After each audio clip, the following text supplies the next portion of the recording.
Rawan Osman groeide op in een bolwerk van Hezbollah, omringd door verhalen en antisemitische overtuigingen die haar wereldbeeld vormden. Na de brute aanval van Hamas op Israël ging ze zich steeds meer uitspreken voor de waarheid. Een pro-Israël activiste die zich onvermoeibaar inzet om de realiteit te laten zien via social media aan de Arabische wereld en ook daarbuiten. En nu is ze bij ons in de studio. Rawan, welcome. It's good to have you here. So you are half Syrian, half Lebanon. You grew up in Lebanon. What did you think of Jews when you grew up? So my father is Sunni from Damascus and my mother is Shia from the Bekaa Valley. Mm-hmm. And that is the stronghold of Hezbollah, apart from southern Lebanon. Yeah. And I attended a French Catholic school.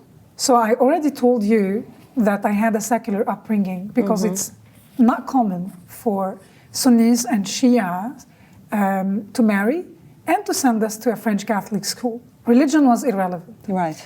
And every religious group in my upbringing accused the others of lying. They disagree on many things, especially that I grew up after the civil war in Lebanon, where the Muslims and the Christians killed each other. Yeah. Muslims killed Muslims, Christians killed Christians. It was horrific. And that was caused by the Palestinian cause. Those who supported it and those who were against this agenda. So you grew up in this situation. What was your viewpoint and the viewpoint of your family on Jewish people? The only thing everybody agreed on is their hatred of the Jews.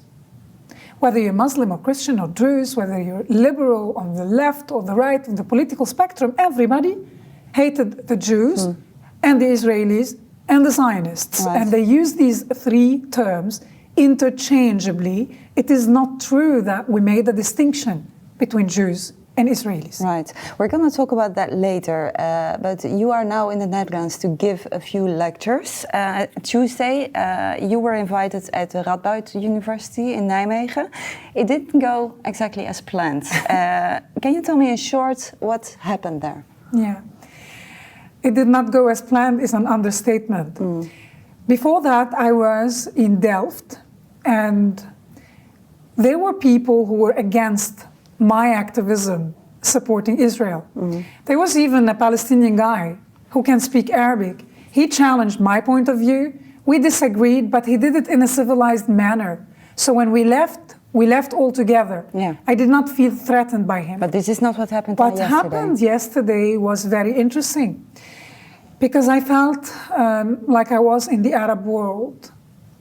These were angry mobs and the protest was provoked, incited, planned, organized by one of the teachers, Harry Petit. The university they're trying but cannot fire him, unfortunately. And he was there outside like a coward. He did not come in to challenge my position. Instead, they were behaving like wild dogs trying to break the glass. Yeah, we have a video fragment of what happened yesterday. We're recording also this on Wednesday. Inside the hall. Also inside. Let's watch it. It is a video in English.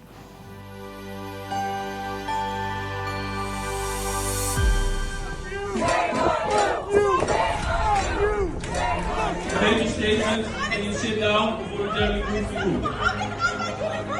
Let this woman come here and justify a genocide that we want to have. You're screaming. Order.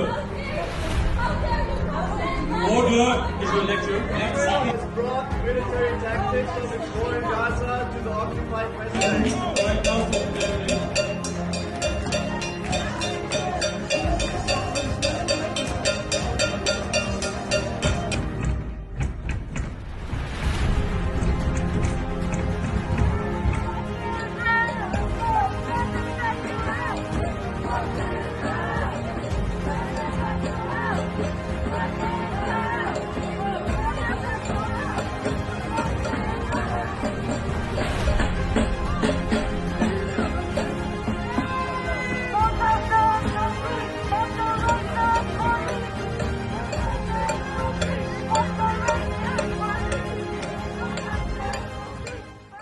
So how do you feel about what happened yesterday at the university in the Netherlands?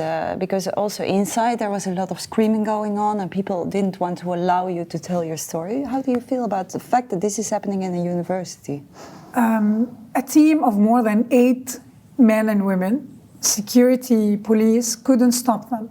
We were interrupted 5 times, and ironically, interrupted by a lady wearing a hijab, Syrian, I can tell from the dialect, another Moroccan, a group of woke Germans, someone from Indonesia, teaching me, and I stopped him and I asked him, have you ever been to Israel? No. To Lebanon? No. To Syria? No. And you're gonna lecture me about our region, telling me, do you know about the thousands of children dying in the West Bank? And I asked him, what are you talking about? What are you talking about? Book a flight, go to Israel. They have no idea what they're talking about. They are privileged, entitled Westerners, even the Arabs or the Muslims. Most of them have nothing to do with the Palestinian cause, yet they support the rhetoric that Hamas wants to spread in the West. Right. They're emboldening terrorists. When they say, do you want your hostages back? Then let the hostages out of Israeli prisoners.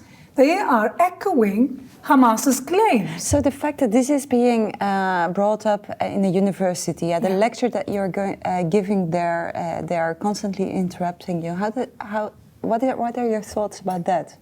It was interesting for me. I was observing a phenomena that I anticipated more than 10 years ago. I've been living in Europe since 2011, and I've seen the dramatic shift in the continent, not because I hate the Muslims and the Arabs, but I'm warning. I left as a single mother the Middle East because I identify with modern day Europe, with Western values, to raise my child here. I did not come here to live in the same environment, and I see them get away with it, and more and more and more aggressive, hostile Muslims. Does it worry you? Definitely, and I will leave Europe. Yeah. I did not choose to live in this culture. No. And I love the Netherlands. I've been here so many times. I never witnessed something so ugly. The curses, the insults.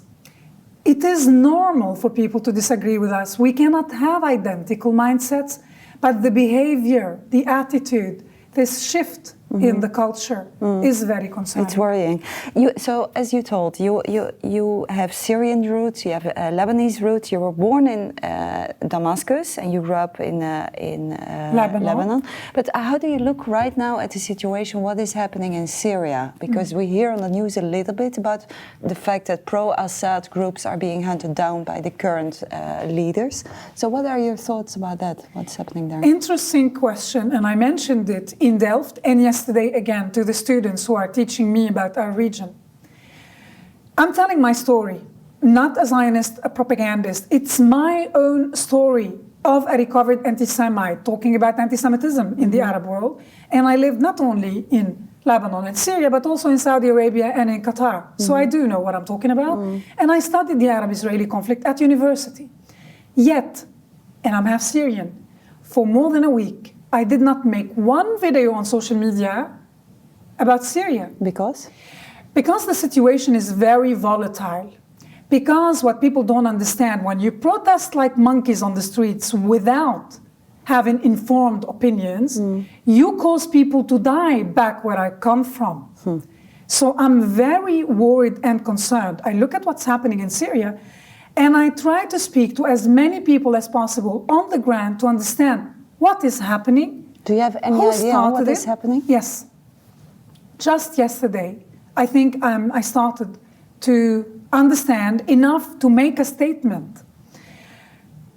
I don't believe that the situation is black and white. Jihadists of the new regime are slaughtering the Alawites who are affiliated with the Ancien regime. It is not black and white. But if the new leadership in Syria, who got rid of Assad, thankfully, if they want to rule in Syria, and the situation is very chaotic and dangerous, they have to be able to control jihadists because many of them are. They are former ISIS and Qaeda members. If they cannot have them under control, arrest them, put them away. They have to cede power for someone else. They keep claiming these are individual incidents because they did send some security troops to protect the Alawites on the Syrian coast. But it's not enough, because I spoke to people who sent me horrific video footage of children being killed. Yeah. If you cannot protect all Syrians, you're not fit for governing. No. Now, the Alawites in Israel, which is a very small minority there, they ask Israel to protect their people. What do you think about that? This is not exclusive to the Alawites. The Alawites, as well as the Druze, asked Israel for protection. The situation is very different. The Alawites are very tiny, a tiny group in Israel, and they asked to be part of Israel.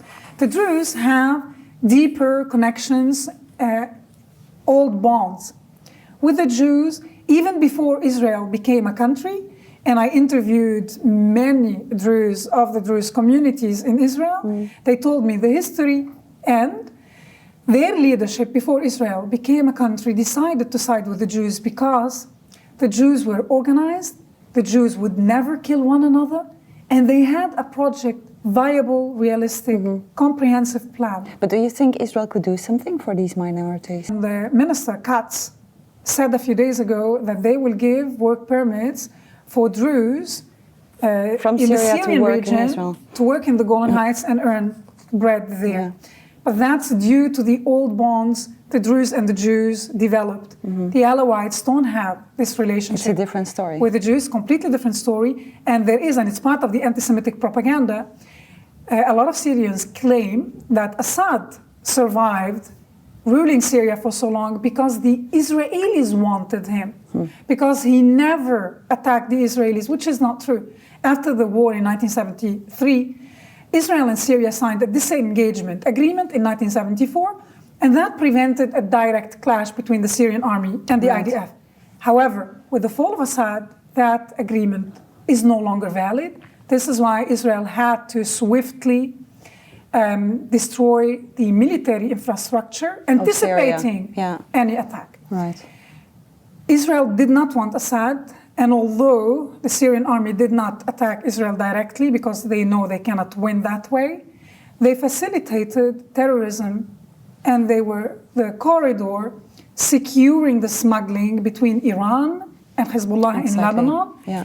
And they were a drug cartel producing Captagon, millions and millions of tons, spreading it everywhere, including in Europe. And that financed terror, because that money financed the so-called axis of resistance led by the Iranian regime. Exactly. Let's go to the UN, because last week you spoke at the Human Rights Council of the UN in Geneva.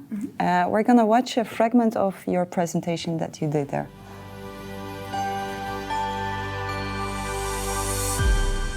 Are you outraged with the war in Gaza? So am I. My name is Rawan Osman. I'm half Syrian, half Lebanese. Since October 7th, I visited Israel 9 times, and I want to testify before God and you, Israel is not the problem. Last week, Israel buried Shiri Bibas with her children Ariel and Kfir. Hamas said they had been arrested. Forensic reports show they were choked to death in Gaza. But many who point fingers at Israel might do better to look in the mirror.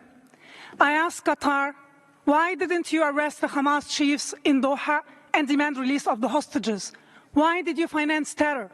And I asked Iran, why do you send billions to Hamas and Hezbollah instead of liberating your own people who are suffering oppression and poverty? Egypt, you charged Gazans thousands of dollars to escape the war. How can you lecture about the morality of displacing Gazans? Jordan, why have you refused to accept any Gazans? Are they not your own people? Lebanon, instead of discussing Hezbollah's political role, ban the party. Syria, if the new president is sincere about his transformation, I ask him to return the body of Eli Cohen. It's been 6 decades. Allow his wife to bury him before she dies. Hamas abuses dead bodies. Be a better Arab. Be a better Muslim. Thank you. What was the goal of your speech at the UN Human Rights Council? I was in Israel, in Jerusalem, when the bodies of Shiri Bibas was brought back with Ariel and Kfir, her babies who were murdered, choked to death in Gaza, were 9 months old and 4 when they were stolen, abducted on October 7th. On their coffins, when they were paraded on a stage in Gaza before they were returned back, there was something written in Arabic, arrested on October 7th. This is not acceptable. This is the world we live in. How do you arrest a baby? And for what crime? Yeah. For being a Jewish baby. And after that, there's something even more despicable. Children in Gaza, and that's child abuse, went on the stage. They were clapping and cheering and dancing with festive music in the background. Is this insane or what? So you I spoke... promise you, in Jerusalem, the sky was crying that day. It was a heavy week. So I was asked by the UN Watch, by my friend Hillel Noya, if I would like to speak at the UN. And I did. And you did. And you appealed also to the countries Yes. to look at in the mirror. I could, in Geneva, unlike in New York, I could address countries. So I could call them out. Qatar, Iran, Egypt, Jordan, I could call them out for the hypocrisy they've been displaying since October 7th. And I could ask them, why are you supporting Hamas? This is terrorism. Why did you refuse to receive any Gazans? They are your people. You're Muslims, you're Arabs. Be better Arabs and better Muslims. But then the critics could say, if you are saying to them, look at in the mirror, isn't it just an easy way to deflect all the attention from Israel, what Israel is doing wrong, to the other countries? I have been in Israel 9 times since October 7th. I have friends in special forces, friends in the army, experts, people who spend time in Lebanon and in Gaza. Do you think they are having fun? Did they want to do that? All my friends, when they kiss their children goodbye, when they go to war, whether they're deployed in Gaza or in the north, they do not know if they're going to see their children again. This is not fun. It's a war Israel did not want. And when the pro-Palestine mobs everywhere around the world protest against Israel, but simultaneously demand the immediate release of the hostages, then I believe they are interested in peace, and they're doing it for humanitarian reasons. But this is not happening, you said. Qatar could have stopped the war. Why am I deflecting attention from Israel?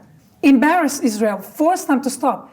Qatar could have arrested Hamas's leadership immediately and demand the release of the hostages. Why didn't they do that? Yeah. What was the reaction of the countries that you addressed in your UN speech? They heads turned around. They were trying to understand, who is this lady? And the speech sounds much longer than it is. In fact, I had exactly 90 seconds like everybody else. So when I start by saying my name, and I'm half Syrian, half Lebanese, and that I'm outraged with the war in Gaza, Then you already they're lost 10 expecting seconds. something else. They're expecting that I condemn Israel. Most of them have never been to Israel. And I'm telling the truth. I'm reporting what I've seen with my own eyes, what I heard from Palestinians, from Gazans, who are afraid to speak up. They're afraid of bullies, of thugs, of terrorists. They agree with me, and these are people who live there. I spoke to people who live in Gaza, and I know that reality is very different on But the do you ground. think your speech is going to change something? Do you think you made them think? A 90-second speech does not change the world, but every tiny action we take has ripple effects in the universe. A very tiny speech is seen by millions, gets people to think. And I mentioned this yesterday or the day before in Delft. An aunt of mine who blocked me on October 8th for condemning Hamas and siding with Israel sent me a message after my speech. And she said, I'm proud of you. That means the world to me. Of course. People disagree with me because this is not an orthodox position in the Arab world. How can you betray us and side with the Israelis, with the filthy Jews?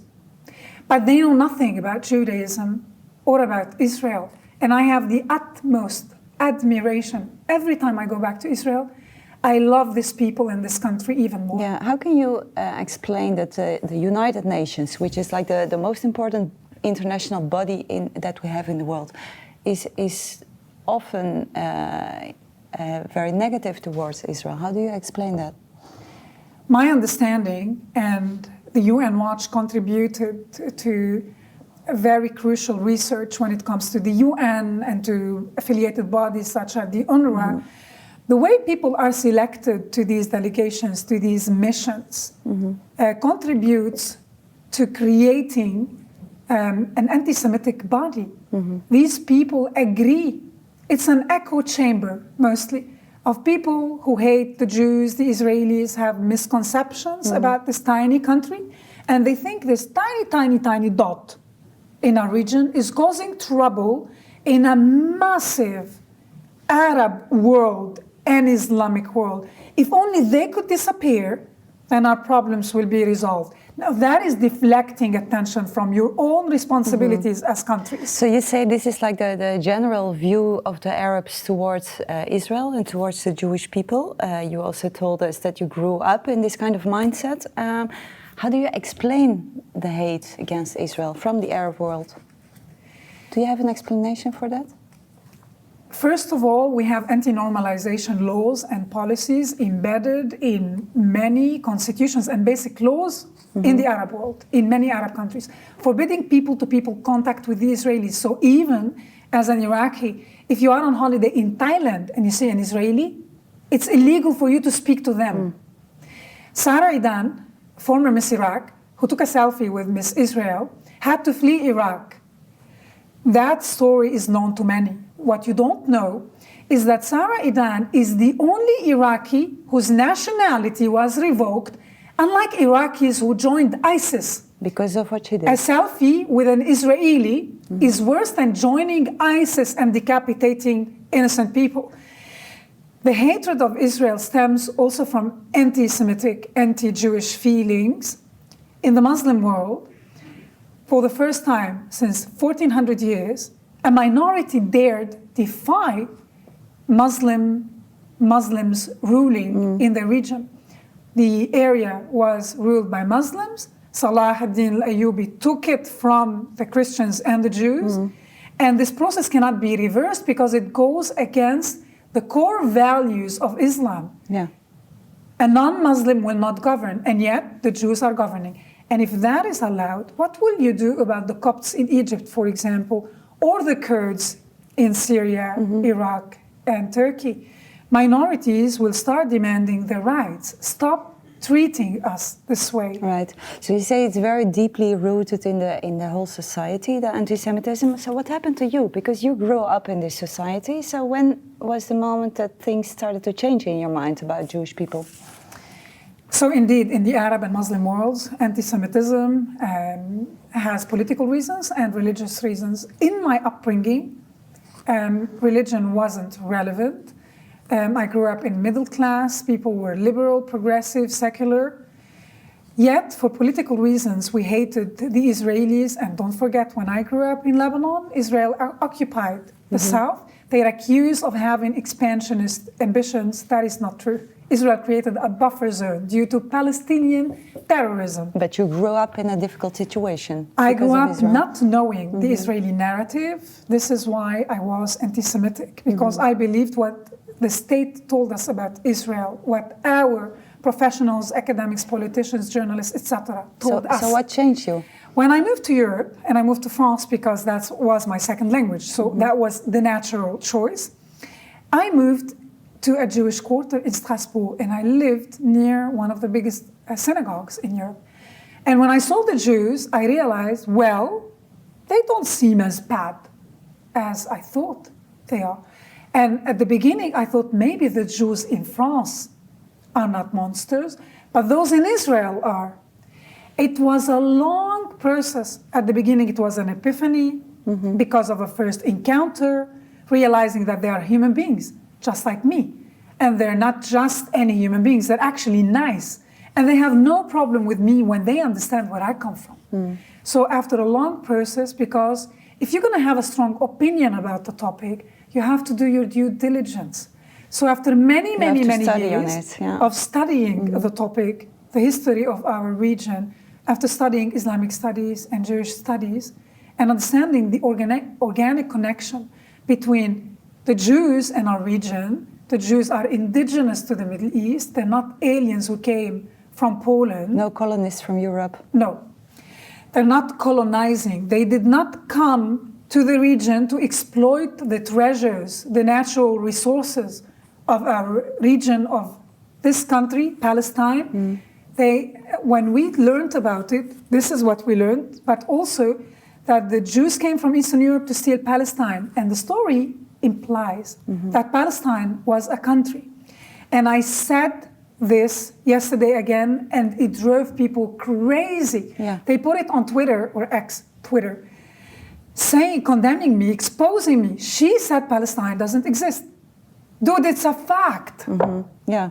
Palestine never existed with political borders. It is a project, a legitimate project. It never materialized because of the attitude of the so-called Palestinians and their supporters. Exactly. Something we witnessed yesterday at the university. So you told us that you moved to France, you met Jews, and you realized slowly but surely that they're not monsters. But then it's still a big step between this epiphany and between advocating for Israel. So how did you decide that it's important as a Syrian Lebanese person to advocate for Israel? So, realizing that we are intensively brainwashed, I was filled with rage. I was outraged because many senseless wars could have been avoided had the Arabs accepted to share the land with the Jews. But I could not change anything, right? Because I'm one person. This is what we all think. So I wasn't so active, but after the signing of the Abraham Accords, which was a historical moment, shift in our region, I was filled with hope and optimism. That something would change for the good. Absolutely, and I'm still optimistic. Things will change for the good. I was part of the first delegation, Arab delegation, to participate in the March of the Living in Auschwitz. Arabs came from Bahrain, from Morocco, from Lebanon. It was really interesting, from Lebanon, but those who live abroad, not in Lebanon. Things were changing, and we were taking Arab delegations to Auschwitz and also Arab delegations to Israel. We didn't want them to pity the Jew. Oh, look what happened to them. Look what the Nazis did to the Jews. So tolerate them in the Middle East. No. The trip ended in Israel so that they see what the Jews created in spite of the Holocaust. Right. And to be inspired. I never went to Israel before October 7th because I knew the moment I go there, I can never return to Syria and Lebanon, and maybe I want to go to the funeral of my grandmother. But on October 7th, in a heartbeat, I made the decision to voluntarily give up my right to return to countries where October 7th was celebrated. I went to Israel, and I know that I'll never regret it. I will never look back. But it it's was a the difficult right choice. thing to do. I'm proud of it, and I know it's the right thing to do. The same way people sided with the Nazis back in the 40s, later in life, people will realize that they are supporting terrorism, that they are brainwashed, that they do not see the full picture. Right. And becoming an advocate, like, what am I changing? My life transformed dramatically, and I heard so many stories that touched my heart, especially when a Jewish student in Canada tells me, for example, I wanted to drop out of college, but no, after I heard you, I will not vacate the space for bullies. When I hear, and this is something people don't think about, when I go to Israel, I meet a lot of Israelis. Many of them told me, thank you for reminding us of who we are. Like, what do you mean? They said, our hearts hardened so badly. We hated the Arabs so badly after October 7th, especially those who had hostages in Gaza, those who lost their sons and daughters. They said we were filled with hatred. And you came to remind us that not all Arabs and Muslims Are bad. support that. Yeah. So talking about that, because you're also active on social media, reaching the Arab world with your message, what are the reactions that you get? Do you think there is also coming a change in the Arab world? Definitely, I was positively surprised. On Instagram or Facebook or X, most of my following are supporters, Zionists or Israelis. They all pat me on the back. They're proud of what I do. But this is not what I want to do. You want to reach the Arab community. So exactly, how do I reach the Arab world if all my friends and family members blocked me on October 8th?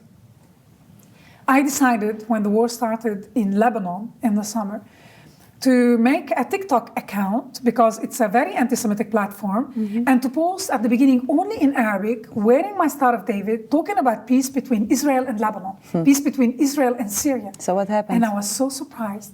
Without English subtitles, I did not want the Zionists to come and support me. In 2 months, I had more than 60,000 followers.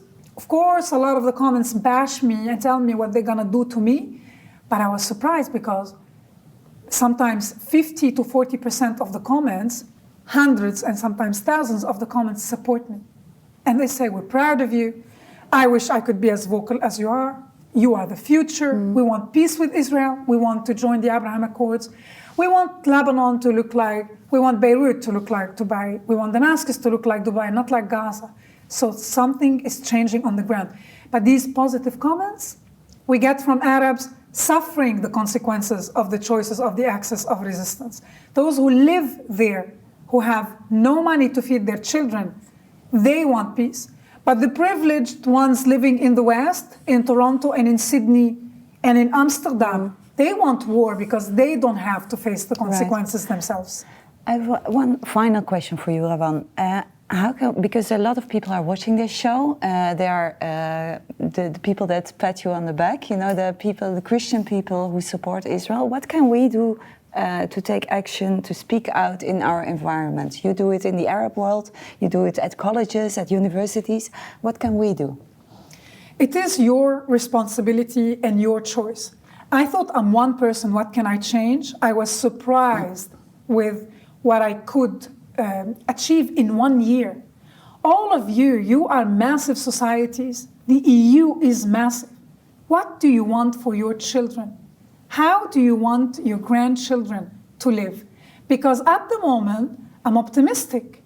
And I know Israel will prevail, but I'm not optimistic in Europe. I don't want to live here any longer. I've been warning, but it's like talking to the wall.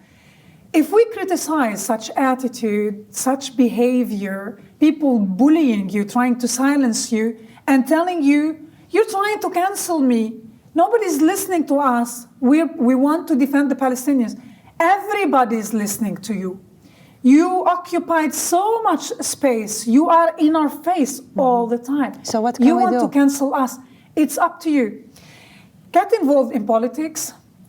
You need legislators to legislate, to change the laws, to change the rules, to show consequences for people who try to lynch us for daring to voice our opinions. Maybe we're wrong. Maybe by supporting Israel we are wrong. But lynching us in a democracy in the Netherlands, this is how they behave, hiding their faces, trying to lynch people for what? They don't know me. Because I'm affiliated with the Jews. This is what's happening in Europe today. It is up to you to put universities and schools and media outlets under pressure to demand of your politicians action. The police are lost, they're confused. They stand everywhere watching people raising the flags of Hamas, of Hezbollah, of ISIS in the Netherlands, in Germany, in the UK. What are you waiting for? The police follow the rules, change the rules. Yeah, so speak out, don't be afraid, even though it might be scary. Otherwise, you're gonna lose your cultural values. They're gonna be replaced by different values. They're not gonna tolerate you very much. They're gonna tell you how to behave, what to wear, and what to do. Today's Europe looks like the Arab world I left. Yeah, thank you for your warning. Thank you also for your message. Rawan Osman. En u ook thuis bedankt voor het kijken naar deze uitzending van Christen voor Israël. En u kunt op de hoogte blijven over de actualiteit in Israël en ook in ons land. Ga naar onze website cvi.nl/actueel. Daar vindt u ook deze uitzendingen weer terug. Nogmaals, veel dank voor het kijken en graag tot de volgende keer.